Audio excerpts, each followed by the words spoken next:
मेरे साहब ने ये फैसला ले लिया, फिर भी आप बड़े नेताओं को लगातार कर रहे हैं।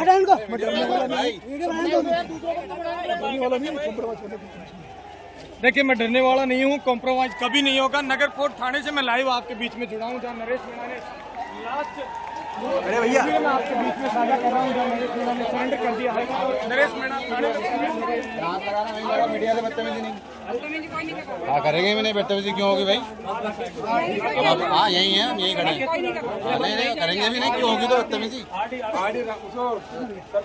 सी बातें होगी भी क्यों?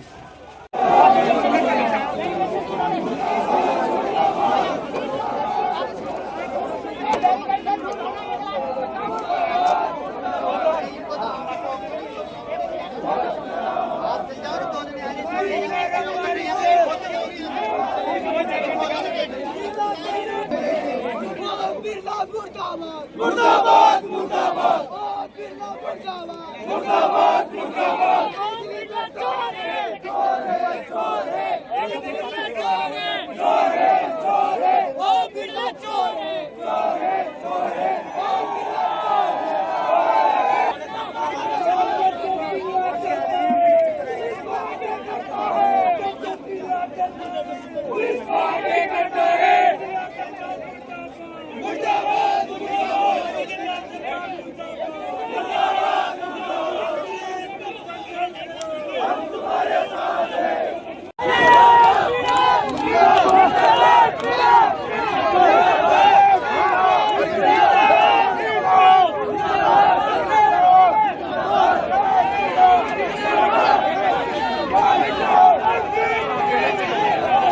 और मेरा 16 अगस्त को जन्मदिन आता है, वो पिछला जन्मदिन तो झालावाड़ की जेल में भी था।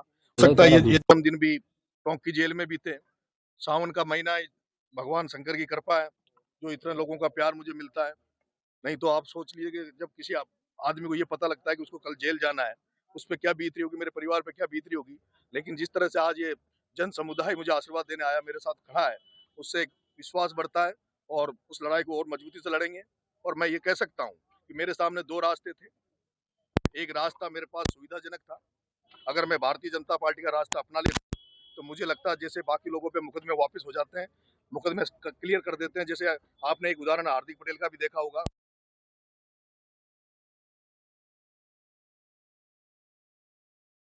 भारतीय जनता पार्टी ज्वाइन कर लेता तो शायद मेरे सारे मुकदमे खत्म हो जाते, मुझे कठिनाइयां नहीं झेलना पड़ता।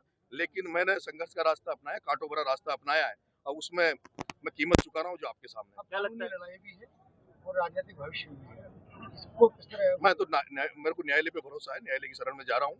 माननीय STSC कोर्ट ने मेरी जमानत खारिज करी है, आज अपना सरेंडर उनके सामने करूंगा, फिर माननीय और मुझे विश्वास है कि न्यायालय मेरे साथ न्याय करेगा। क्या लगता है आपको कि मेरे सभी समर्थकों से मेरी अपील है कि एक तो अभी मैं जेल जाऊंगा, कोई भी साथी, कोई भी मेरे चाहने वाले किसी तरह का धरना नहीं करे, किसी तरह की ज्ञापन ना, कोई भी करे। हमें न्यायालय पे भरोसा है, न्यायिक व्यवस्था लेंगे। क्या लगता है आपको की सजा मिली है पूरी? हाँ बिल्कुल, कीमत चुका रहा हूँ, भ्रष्ट सिस्टम से लड़ने की कीमत चुका रहा हूँ, उन तानाशाहों से लड़ने की कीमत चुका रहा हूँ। ये कीमत है कोटा में ओम बिरला के खिलाफ प्रचार करने की, ओम बिरला के खिलाफ ये कीमत चुका रहा हूँ। जिस कोटा निचोड़ वही ओम आप ही की टोंक की धरती पे बांस पे गाद के नाम पर करोड़ों रुपए का रोज कर रहा है। और मैं ये अगर ये मेरे पे जब हाईकोर्ट ने ताकि मुझे दोबारा कोई ऐसा मुकदमा लगाने का मामला भी मीडिया उठाया था। इस तरह से ओम बिरला का प्रचार सबके सामने टॉप में बनास नदी में हो रहा है, तो इसी की कीमत चुका है। क्या लगता है आपके साथ राजनीतिक षड्यंत्र हुआ है? क्या लगता है राजनीतिक षड्यंत्र? मैं कोई पार्टी में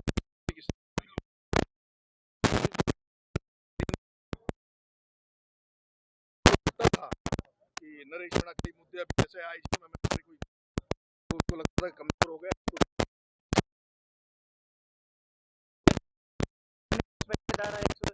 कैसेट यहाँ लग जाती है, इकट्ठा होने यहाँ करना प्रदर्शन पे, क्या डर नरेश मीणा का प्रशासन को? ये तो प्रशासन ही आप क्या ये तो कहेंगे? प्रशासन ही जाने कि भाई प्रशासन को क्या डर है, क्या ना कोई अपील करी ना कोई आह्वान किया।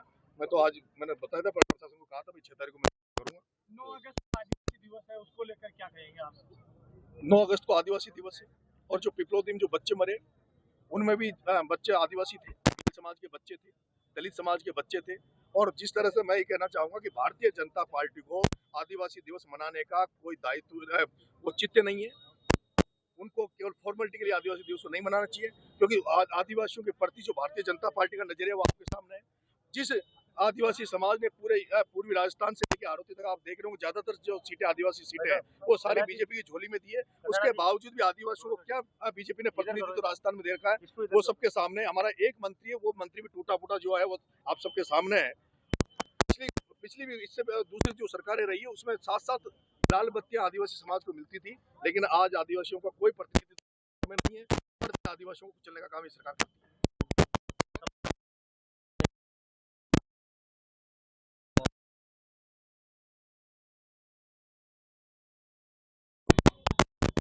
फ्रेंड को बुलाया, मेरी टीम को बुलाया, समझौता किया, लेकिन भजन लाल जी उस समझौते से मुकर गए। आज भी उन्होंने कहा कि हम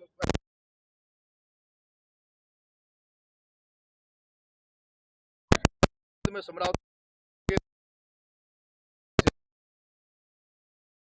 बड़े नेता में आए थे, बड़े नेता हैं या उन्होंने जनता जनता का आशीर्वाद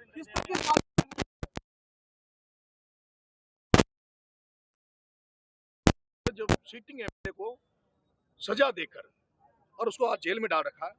मुझे लगता है इनकी ये मंशा है कि नरेश मीणा को जेल में डाल दो, ट्रायल चलाओ और इसको भी सजा देके चुनाव लड़ने से रोको। मुझे लगता है 2028 के विधानसभा चुनाव लड़ने से रोकने का इनका एक प्लान। नगर निकाय चुनाव भी नजदीक है, पंचायत राज चुनाव नजदीक है, जेल में हत्या कर दी जाती है, इसके पीछे कोई बड़ी साजिश तो नहीं है नरेश मीणा को फंसाने की?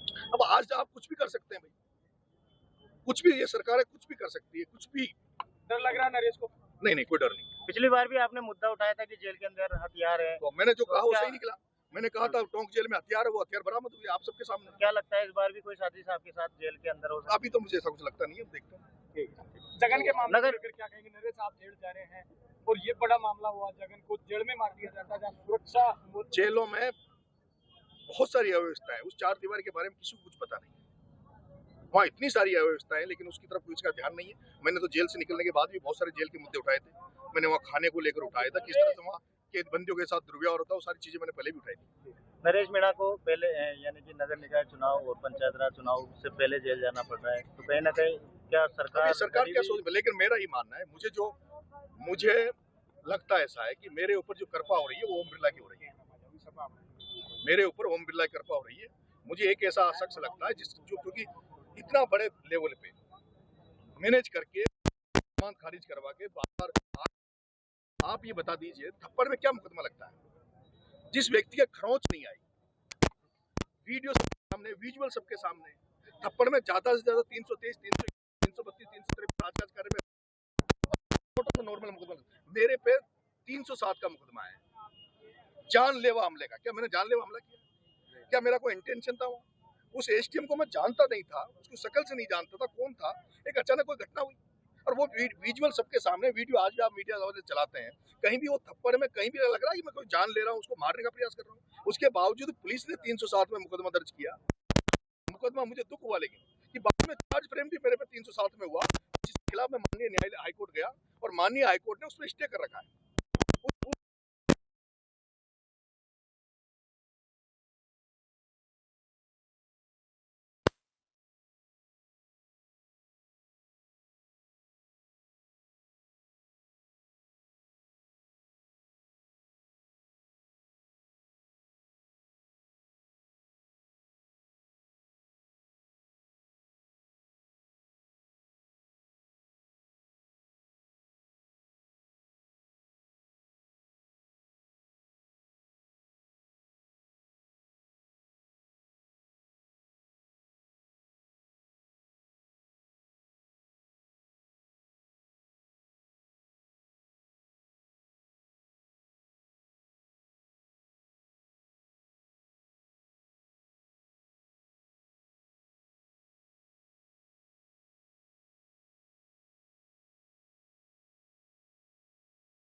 आगे